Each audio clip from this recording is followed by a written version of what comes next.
आज होता कॉलेजमध्ये क्लासेसचा पहिला दिवस. कोण किती दिवे लावले याच्यावर आज चर्चा रंगणार होती. चर्चा तर दूरच, पण इकडे तर भांडणं सुरू झाली होती. तेवढ्यात आपलं लक्ष गेलं होतं या लोखंडाच्या गाडीकडे. हे तर एकदम खतरनाक पद्धतीने लोखंड खाली फेकत होते. तेवढ्यात आपल्याला हा हत्ती दिसला. तो त्याचं काम करत होता, पण आम्ही आमचं काम करत नव्हतो. आमचे तर इकडे नुसते भांडणं चालू होते. अबे साले,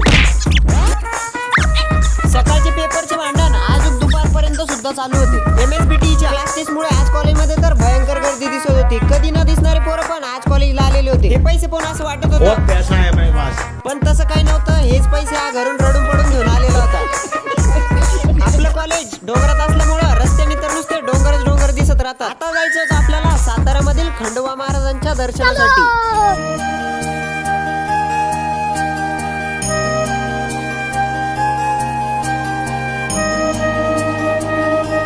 दर्शन झाल्यानंतर घरी जाताना आपल्याला रस्त्यात ऍक्सिडेंट दिसला होता. गाडी धडकल्यावर कोणाला काही जास्त लागलं नाही, ही खूप मोठी चांगली गोष्ट होती. तर व्लॉग कसा वाटला कमेंट सेक्शन मध्ये नक्की सांगा. व्लॉग आवडला असेल तर लाईक करा, कमेंट करा, शेअर करा आणि आपल्या चॅनलला हक्काने सबस्क्राईब करा. भेटूया नेक्स्ट व्लॉग मध्ये आणि नवीन कंटेंट सोबत. तोपर्यंत टाटा बाय बाय आणि टेक केअर.